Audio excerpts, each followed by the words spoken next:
All right, so Ted, let's get into the big moment. You'd make your return to TV on the August 4th episode of Nitro, and things have changed a little bit since last time we saw you. Let's go ahead and have a look at our only clip this week. Ted DiBiase, you have been gone from the scene for 2.5 months. The last I saw you, you were with the NWO. What are you doing here tonight? Well, Gene Okerlund, you know, I've been on the inside of the NWO looking out. And now I've been on the outside of the NWO looking in. And there's an old cliche that says, sometimes you can't see the forest for the trees. You gotta back up, take a deep breath, and take a look at the big picture, and take a look at what's really important. You know, Gene Okerlund, that I grew up in professional wrestling. Then my father died in the ring in July of 1969, and I vowed then that I would live up to his name and his reputation and become a star in this business. I did that, but somewhere along the way, I lost track of the things that were really important. I got caught up flying around in Lear jets and limousines and being a big wheel. I used to live by another cliche. Every man has his price. But what that is every man pays a price for the choices that he makes. I've made some bad choices. Well, that ends now. The buck stops here. You have seen the error in your ways, Mr. DiBiase. Exactly, Gene. Now, that's a hard pill to swallow. And I don't expect the Steiner Brothers to just accept me on blind faith. I've got to prove myself to them and to everybody else. And we start at Sturgis Saturday. I start tearing down what I helped build in the NWO by ripping the heart out of the NWO and taking the World Wrestling. You're talking about the New World Orders, That's right. Hall and Nash, That's WCW Tag Team That's Champions. right. You're going to start to dismantle them piece These by two men piece. right here know about pride and tradition. They're going to take those titles Saturday. All right, there was your big return, Ted. You almost said World Wrestling Federation there at the end of the promo. It's old habits. Gene caught me. Thank goodness for Gene. Afterward, I said, thanks, Gene. Holy smokes. I mean, after years and years of saying World Wrestling Federation tag team titles over and over again, I'm sure that's a hard habit to break.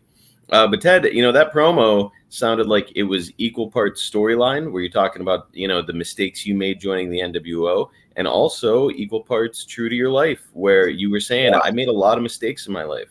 And here's what happened too, that the public doesn't really know is that, you know, my life at this point is not all about wrestling.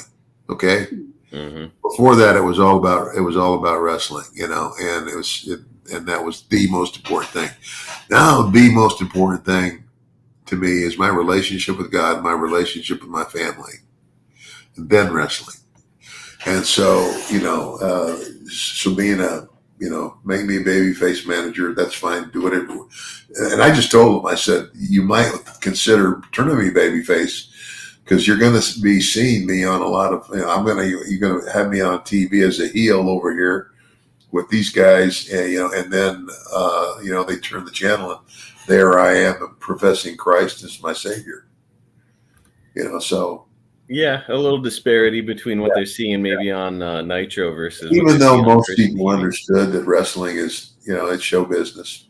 Yeah. But I mean, again, it's all presentation. That's what I always said. I said, even though everybody knows they're watching a show, I'm going to try to make my show, my match, the most believable match on the card.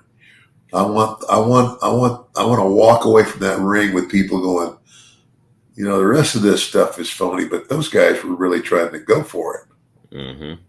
No, just very good at what we do. And that was a great babyface promo, Ted. You did a nice job. It is your first time in about a decade where you're a babyface after being one of the most prolific heels ever in the history of wrestling. So the audience up to this point for a decade has been conditioned to believe that you are evil and that all you care about is money. And now all of a sudden you're coming out here and you're a babyface. Were you concerned at all that the audience was going to spit this whole thing out? I really wasn't, because I think it's like anybody. It's like if you're a fan, you hate to see your hero turn bad. That's the worst, is when your hero becomes a villain. Mm-hmm. When you watch a villain turn to good, I think you love them all the more. I think so too. And it didn't hurt that you're paired with these two guys who were like, beloved baby faces. And, they couldn't have timed it better, because that took place in Michigan, which is why we saw a big pop there for the Steiners coming out. And so, like, the Steiners are getting a big pop, and then they're immediately endorsing you as somebody who's trustworthy and that they like and believe in. So Yeah. I think that the whole thing kind of worked out pretty well in that regard. What did you think about being paired with the Steiner brothers? Aside from that, just on the surface, like, did you feel like it was a good match? Yeah. I mean, you got to start somewhere, right? And I mean, those guys were, and again, they're both good guys. The other thing is I like them, and both of those guys have amateur backgrounds and are legitimately tough guys. Mm-hmm. Which I also respect, because that's what my dad was. Yes. Now, you said it. Steiner brothers both considered a couple legit badasses. So we'll just do a quick sidebar here. Ted, if you were walking down an alley about to get into a street fight, you could pick one of the two Steiner brothers to join you. Which one are you choosing?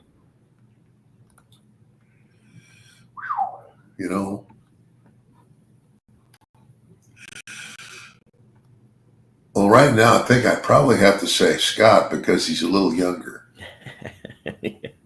Yes, younger and still big as a house. Yeah.